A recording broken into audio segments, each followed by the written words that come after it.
سبحان اللہ العظیم و بحمدہ۔ تو یہ تسبیح ہم نے پڑھی، اور اللہ تبارک و تعالی نے یقیناً اگر ہم نے اخلاص کے ساتھ اور اللہ کی محض اللہ کی رضا کے لیے اور حضور کے اس فرمان پر اور سنت پر عمل کرنے کے جذبے کے تحت یہ پڑھا ہے تو اللہ کے وعدے جھوٹے نہیں ہوتے، وہ اپنے وعدے سے پھرتا نہیں ہے۔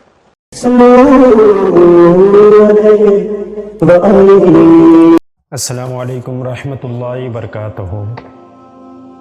خیر مقدم ہے آپ کا فدا نامے میں۔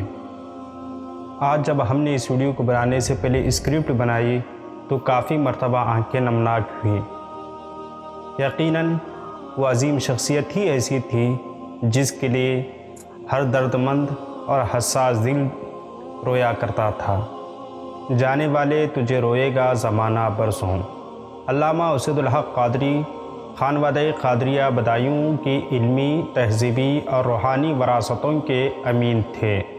آپ حضرت مولانا شاہ فضل رسول قادری بدایونی، تاج الفحول مولانا عبد القادر بدایونی، مولانا عبد القدیر بدایونی اور شیخ عبد الحمید محمد سالم قادری کے علوم و فضل کے حقیقی وارث تھے۔ 6 مئی 1975 کو بدایوں میں جنم لینے والے اس علم و فن کے آفتاب نے ابتدائی تعلیم اپنے والد ماجد سے مدرسہ قادریہ بدایوں میں حاصل کی۔ خواجہ علم و فن علامہ مظفر حسین علیہ رحمہ کی بارگاہ علم و فن میں زانوی تلمذ کر کے درس نظامی سے فراغت حاصل کی۔ الہ آباد بورڈ اتر پردیش سے فاضل دینیات اور فاضل ادب عربی کیا۔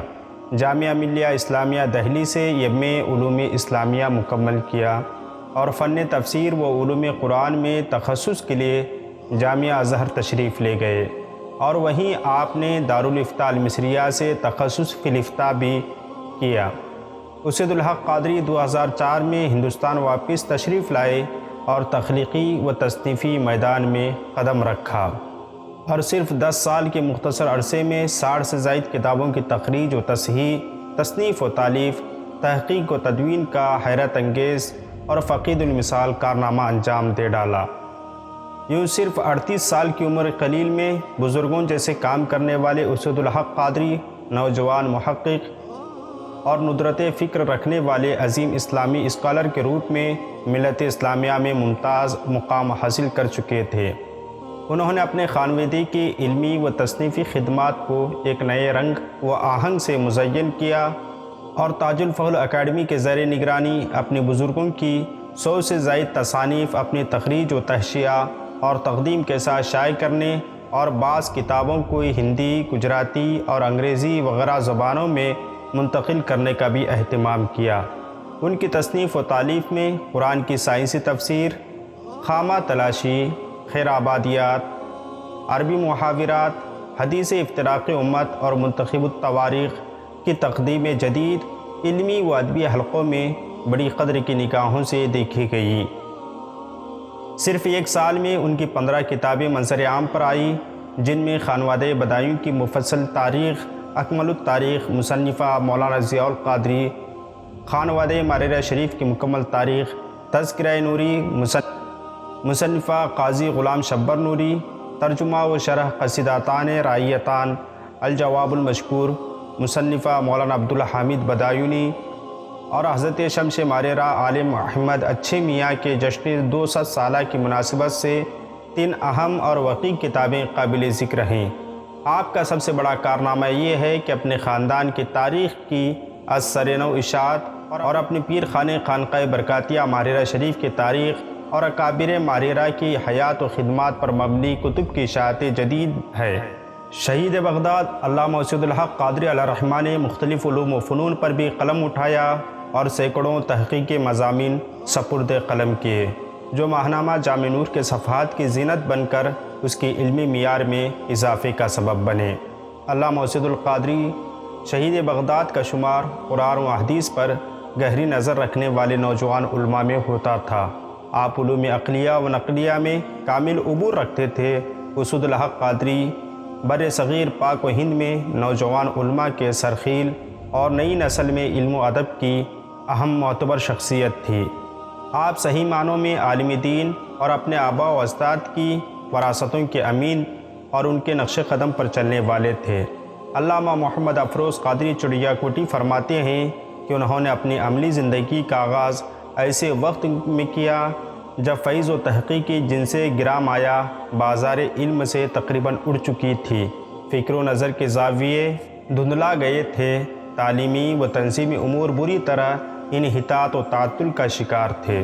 تحقیقی مزاج مفلوج اور اپنی ذات سے اوپر اٹھ کر دوسروں کے لیے کچھ سوچنے کا شعور قریباً اپاہج ہو چکا تھا، اور جماعت تحقیق و تخلیص سے آنکھیں مند کر محض چند رسمی معمولات میں الجھ کر رہ گئی تھی۔ ایسے خشمگین حالات میں چمنے اہل سنت کی حنا بندی اور علم و تحقیق کی گرتی ہوئی قدروں کو سنبھالا دینے کے لیے علامہ میدان میں اترے، اور انتک کوششوں اور اپنے مدبرانہ خیالات سے وہ انقلاب برپا کرتے ہیں کہ زمانہ اش اش کر اٹھتا ہے۔ یقیناً علامہ حسین القادری رضی اللہ عنہ کے حوالے سے ہم جتنا کہیں، ان کی جتنی تعریف کریں، یقیناً کم ہی ہے۔ علامہ حسین الحق قادری علیہ رحمۃ الرضوان اساغیر پر بھی کرم نوازی فرمایا کرتے تھے۔ ہم جیسے کم علموں کو اپنا علمی تعاون عطا کیا کرتے تھے۔ یقیناً حضرت علامہ حسین الحق قادری کی زندگی کم وقت زیادہ کام سے عبارت ہے۔ یہی وجہ ہے کہ کم عمری میں انہوں نے علمی میدان میں گراں قدر خدمات انجام دیے ہیں۔ علمی و ادبی حلقوں کو ان سے بڑی توقعات وابستہ تھی۔ زندگی اگر وفا کرتی تو وہ اور بھی محیر العقول تاریخ ساز کارنامے انجام دیتے، مگر کاتب تقدیر کی دی ہوئی مہلت ہی اتنی تھی کہ منگل 4 مارچ 2014 کو وہ اس وقت ہمیں افسردہ اور سوگوار چھوڑ کر عازم جنت ہوئے جب ایک 25 رکنی وفد جو آپ کے والد محترم علامہ عبدالحمید محمد سالم القادری علیہ رحمہ اور ان کے چھوٹے بھائی محمد عبدالغنی عطیف میاں وغیرہ بھی اس وفد میں شامل تھے، یہ بغداد شریف کے لیے روانہ ہوا۔ بغداد شریف کی زیارت سے فارغ ہو کر اربل جاتے ہوئے شاہراہ سلیمانیہ پر ایک دہشت گردانہ حملے میں شہید کر دیے گئے۔ یوں ہمیشہ علم و ادب کی آبیاری کرنے والی سرزمین دجلہ و فرات ایک عالم بے بدل کے خون سے رنگین ہو گئی۔ انہیں جمعرات 6 مارچ 2014 کو واپس ہندوستان روانہ ہونا تھا، مگر مشیت ایزدی یہی چاہتی تھی کہ اس دن ان کے جسم خاکی کو بغداد کے الگیلانیہ میں احاطہ درگاہ غوث العظم شیخ عبدالقادر جیلانی رضی اللہ عنہ میں سپرد خاک کر دیا جائے۔ پہنچی وہیں پہ خاک جہاں کا خمیر تھا۔ زندگی میں ایک بار انہوں نے اس تمنا کا اظہار فرمایا تھا کہ جینے کے لیے مدینہ اور مرنے کے لیے بغداد پسند کرتا ہوں۔ رب کعبہ کی قسم وہ کامیاب ہو گئے۔ اللہ کریم اپنے محبوب بندے کی خواہش کو رتبہ شہادت اس طرح سے بدلا کہ ملت اسلامیہ انہیں ہمیشہ شہید بغداد کے نام سے یاد رکھے گی۔ آج دنیا علم و تحقیق کے اس ابھرتے مفکر و مدبر، ممتاز محقق، متبحر عالم دین، محدث، فقیہ، قادر الکلام شاعر، متحرک و فعال علم دوست شخصیت سے وابستہ چند متذکرہ یادیں ہمارے لیے سرمایہ افتخار ہیں۔ بلا شبہ شہید بغداد حسین الحق قادری ایک عبقری شخصیت تھے۔ انہوں نے تلاش و جستجو کو ایک نیا رنگ دیا اور عصری تقاضوں کے مطابق تحقیق و تنقید کے نئی زاویے متعین کر کے میدان علم و ادب پر اپنے انمٹ نقوش چھوڑے۔ ان کے چلے جانے سے ملت اسلامیہ کا جو عظیم نقصان ہوا، یقیناً اس کی تلافی کئی دہائیوں تک ممکن ہی نہیں ہے۔ شاعر مشرق علامہ اقبال نے ایسے ہی لوگوں کے لیے کہا تھا، تجھے معلوم بھی کچھ کے صدیوں کے تفکر سے، تجھے معلوم بھی کچھ کے صدیوں کے تفکر سے، کلیجہ پھونک کر کرتی ہے فطرت ایک بشر پیدا۔ دوستو، علامہ حسین الحق قادری علیہ رحمۃ رضوان کے حوالے سے کہتے ہوئے دلی جذبات اپنے آنکھوں کے ذریعے باہر نکلنے کے لیے پریشان ہیں۔ علامہ حسین الحق قادری علیہ رحمۃ رضوان سے ہمیں بڑی گہری محبت تھی۔ ہم اسے دوستی تو نہیں کہہ سکتے، وہ اکابر تھے۔ ہم ان سے ہمیشہ جب بھی کوئی معاملہ ہوتا براہ راست بات کر لیا کرتے تھے کہ میرے سامنے ابھی میرے دیوار پر علامہ حسین الحق قادری علیہ رحمۃ رضوان کا ایک کلام چسپاں ہے جسے میں صبح شام دیکھا کرتا ہوں۔ غالباً آپ نے وہ کلام بھی پڑھا ہوگا اور سنا ہوگا، نالے درد قدس میں بہتے فی خون شہیداں کی قسم، بڑا پیارا کلام ہے۔ اگر آپ میسر ہو تو یقیناً اس کلام کو پڑھیں، اور ساتھ ہی جامع نور کے عالم ربانی نمبر کو لازمی طور پر اگر آپ کو کتابی شکل میں مل رہا ہے تو اس کو پڑھیں، یا پھر PDF کی شکل میں کہیں سے دستیاب ہو تو وہ پڑھ لیں۔ یقیناً عالم ربانی شہید بغداد رضی اللہ عنہ یہ ایسی عظیم شخصیات ہیں جس کے لیے ہزاروں سال نرگس اپنی بے نوری پہ آنسو بہاتی ہے۔ ہم آپ سے درخواست کرتے ہیں کہ آپ ہماری اس ویڈیو کو پسند کرتے ہیں تو لائک کریں، اگر آپ کو پسند نہیں آتی ہے تو ڈس لائک کریں، ہمارے چینل کو سبسکرائب کریں۔ انشاءاللہ ملتے ہیں اگلی ویڈیو میں۔ السلام علیکم۔